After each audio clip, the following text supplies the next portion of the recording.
Hello दोस्तों, बहुत बहुत स्वागत है आपका इकोनॉमिक्स हिंदी विद मैथ में। आज मैं आपके लिए लेकर आया हूं यहाँ पर इकोनॉमिक्स का जो है यहाँ पर 8th चैप्टर का जो है नेक्स्ट यहाँ पर जो पार्ट है ये आपको दिखा रहे हैं। इसमें हम करने वाले हैं औसत, सीमांत तथा कुल लागत में परिसंबंध।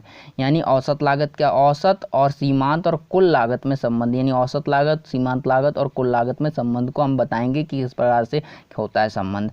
तो यहाँ ग्राफ के माध्यम से ये वाली चीज़ें करेंगे हम। देखिए औसत लागत तथा सीमांत लागत में संबंध। सबसे पहले देखिए औसत लागत और सीमांत लागत में संबंध देखते हैं।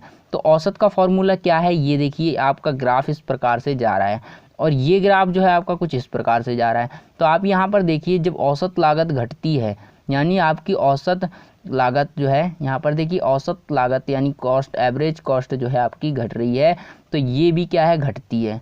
तो पिछली बार हमने देखा था वो बढ़ रही तो वो भी बढ़ रही थी, लेकिन यानी दोनों बढ़ रही थी। तो हमें यहाँ पर इस ग्राफ में समझना, देखिए घट रही है तो ये भी घट रही है। तो यहाँ पर जब ये न्यूनतम होती है यानी औसत लागत जब न्यूनतम होगी तो ये भी क्या है, ये आपकी जो है न्यूनतम हो जाएगी।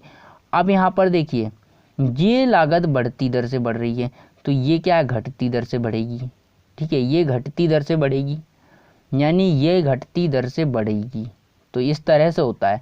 तो इस तरह से इनमें कुछ संबंध है, तो आपका ये संबंध होता है। उसके बाद देखिए यहाँ पर एक और संबंध है, यहाँ पर एक और देखते हैं, कुल लागत और तथा टी सीमांत लागत में संबंध। यानी जो कुल लागत होती है आपकी और सीमांत लागत होती है, इनमें दोनों में संबंध क्या होता है। तो सबसे पहले देखते हैं यहाँ पे जो है कुल लागत, टीपी का वक्र है, देखिए टीसी का वक्र है यानी कुल लागत का वक्र, और यहाँ पर है एक और वक्र जिसका नाम है यहाँ पर एमपी का वक्र। तो यहाँ देखिए सबसे पहले टीपी बढ़ना शुरू हो रहा है तो ये घटना शुरू हो रहा है। जब टीपी बढ़ता है तो एमपी जो है आपका घटता है। यानी कुल लागत, टोटल कॉस्ट और मार्जिनल कॉस्ट में संबंध बता रहे हैं हम। तो जब आपका टीपी बढ़ता है और तो एमपी घटता है। दोस्तों ये चीज़ें बार बार आ रही हैं टॉपिक में क्योंकि यही ज़्यादा इम्पोर्टेंट है, क्योंकि ये जो है बहुत ज़्यादा इम्पोर्टेंट टॉपिक है और इसीलिए आपको ये समझ में आना ज़रूरी है। तो यहाँ पर देखिए क्या है, ये जो है आपका बढ़ता है तो ये घटता है। उसके बाद ये जब अधिकतम होता है, यहाँ पर देखिए जब ये न्यूनतम होगा, एमसी ये क्या है, न्यूनतम, तो ये क्या है, ये घटती दर से बढ़ेगा। यहाँ पर देखिए अब घटती दर से बढ़ रहा है यानी जो है बढ़ रहा है। तो देखिए ग्राफ में थोड़ा बहुत गड़बड़ हो सकती है। यहाँ पर जो है ग्राफ में जो है हाथ से बनाया गया ग्राफ है तो इसमें थोड़ी परफेक्ट नहीं बन पाता है, तो आप उसे आप बुक में देख लेना। तो यहाँ पर देखिए ये इस तरह से होगा और ये देखिए बढ़ेगा तो ये भी एमसी भी बढ़ता है।